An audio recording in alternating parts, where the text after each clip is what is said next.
आप देख रहे हैं मोबाइल न्यूज 24। मैं हूं नूपुर सिंह और वक्त हो गया है आज सुबह की सभी ताजा तरीन खबरों का। आज प्रधानमंत्री नरेंद्र मोदी वाराणसी में लगभग 11:30 बजे मॉरिशस के प्रधानमंत्री डॉक्टर नवेंद्र चंद्र रामगुलाम की मेजबानी करेंगे, जो 9 से 16 सितंबर तक भारत की राजकीय यात्रा पर हैं। कांग्रेस अध्यक्ष मल्लिकार्जुन खड़गे ने गुजरात के जूनागढ़ में कांग्रेस कार्यकर्ताओं को संबोधित किया। उन्होंने कहा कि गुजरात में ही नरेंद्र मोदी ने चीन के राष्ट्रपति को झूला झुलाया था। चीफ जस्टिस BR गवई ने राष्ट्रपति और राज्यपाल की मंजूरी की डेडलाइन तय करने वाली याचिकाओं पर सुनवाई के दौरान नेपाल विद्रोह का जिक्र किया। उन्होंने कहा, हमें अपने संविधान पर गर्व होना चाहिए। देखिए पड़ोसी देशों में क्या हो रहा है। बिहार विधानसभा चुनाव के लिए कांग्रेस ने प्रत्याशियों के चयन की प्रक्रिया शुरू कर दी है, जिसके तहत 14 सितंबर तक नामों की सूची मांगी गई है। 16 सितंबर को प्रदेश चुनाव समिति की बैठक होगी, जबकि 19 सितंबर से स्क्रीनिंग कमेटी की औपचारिक बैठक शुरू होगी। भारत और अमेरिका की दोस्ती की गाड़ी जल्द ही पटरी पर लौटेगी। संकेत है कि दोनों देशों के बीच व्यापार समझौते को लेकर चल रही वार्ता काफी सकारात्मक दौर में है। ऐसे में अमेरिका की तरफ से भारत पर लगाए 50% की टैरिफ में भारी कटौती को लेकर जल्द ही कदम उठाए जाने की संभावना है। नेपाल के बाद अब फ्रांस में बवाल। सरकार के खिलाफ सड़कों पर उतरे प्रदर्शनकारी, 200 से ज्यादा लोग हुए गिरफ्तार। दरभंगा में पीएम मोदी और उनकी दिवंगत मां पर अभद्र टिप्पणी करने के आरोपी कांग्रेस नेता मोहम्मद नौशाद की अग्रिम जमानत याचिका न्यायालय ने खारिज कर अदालत ने पुलिस से आरोपी के आपराधिक इतिहास की जानकारी मांगी है। कर्नाटक के कांग्रेस विधायक KC वीरेंद्र समेत उनके परिवार के सदस्यों पर विदेश यात्रा के टिकट खरीदने का आरोप लगा है, जिनकी कीमत करोड़ों में है। प्रवर्तन निदेशालय के अनुसार यह पैसे जिस अकाउंट में दिए गए हैं वो ऑनलाइन सट्टेबाजी करने वाली वेबसाइट से जुड़े हैं। उत्तर प्रदेश की योगी सरकार पर्यटकों के लिए फार्म स्टे योजना लेकर आई है। इसके तहत खेत या उसके आसपास में फार्म स्टे बनाया जाएगा।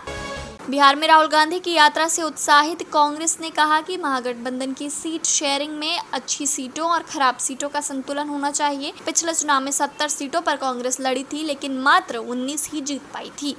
अभिनेत्री ऐश्वर्या राय बच्चन के बाद उनके पति अभिषेक बच्चन ने भी दिल्ली उच्च न्यायालय में याचिका दायर की है। उन्होंने बिना अनुमति अपनी तस्वीर, आवाज और नाम के इस्तेमाल पर रोक लगाने की मांग की है। हरियाणा के नूह हिंसा मामले में विधायक मामन खान को बड़ी राहत। हाईकोर्ट ने जमानत रद्द करने की याचिका की खारिज। पंजाब में बाढ़ पीड़ितों के लिए पड़ोसी राज्यों से आ रही राहत सामग्री को कुछ लोग लूट रहे हैं। ये लोग बाढ़ प्रभावित न होने के बावजूद पीड़ितों के लिए आए राशन को बोरियों में भर कर ले जा रहे हैं।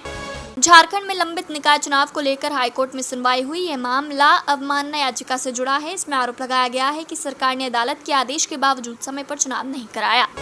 मध्य प्रदेश के इंदौर के भारतीय प्रौद्योगिकी संस्थान ने सौर ऊर्जा के साथ ग्रीन एनर्जी के रूप में हवा और पानी का उपयोग करके बिजली उत्पादन की नई तकनीक विकसित की है।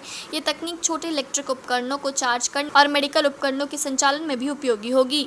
कश्मीर विद्युत वितरण निगम लिमिटेड ने श्रीनगर और बारामूला में बिजली लाइनों की मरम्मत के कारण कटौती की घोषणा की है। 15 सितंबर को शालीमार और 14 सितंबर को रावलपोरा रंगरेथ लाइन पर काम होगा। महाराष्ट्र में शिवसेना UBT प्रमुख उद्धव ठाकरे ने अपने चचेरे भाई और महाराष्ट्र नवनिर्माण सेना अध्यक्ष राज ठाकरे से मुलाकात की। बता दें कि पिछले 2 हफ्तों में दोनों चचेरे भाइयों के बीच यह दूसरी सार्वजनिक मुलाकात है। राजस्थान के पूर्व CM अशोक गहलोत ने कहा कि सरकार विधानसभा चलाना नहीं चाहती और विपक्ष द्वारा उठाए जा रहे जनहित के मुद्दों से बच रही है। उन्होंने अतिरिक्त कैमरों को गोपनीयता का उल्लंघन बताया और इसकी जांच की मांग की। राजस्थान में टेक्नीशियन, ऑपरेटर और प्लांट अटेंडेंट भर्ती के लिए आवेदन पुनः स्टार्ट कर दिए गए हैं, जो 30 सितंबर तक जारी रहेंगे। इच्छुक अभ्यर्थी एप्लीकेशन फॉर्म ऑनलाइन माध्यम से वेबसाइट energy.raj.gov.in पर जाकर भर सकते हैं। संभल में स्थापित होगी ATS यूनिट। शासन ने दी ATS यूनिट स्थापना को मंजूरी। यूनिट के वृहद रूप के लिए अवैध कब्रिस्तान से मुक्त कराई गई जमीन ATS को दी गई। तो ये थी आज सुबह की ताजा तरीन खबरें। ऐसी खबरों में बने रहने के लिए चैनल को सब्सक्राइब करें, वीडियो को लाइक करें और ज्यादा से ज्यादा शेयर करें, ताकि आप और आपके जानने वाले रह सकें देश और दुनिया की तमाम खबरों से अपडेट।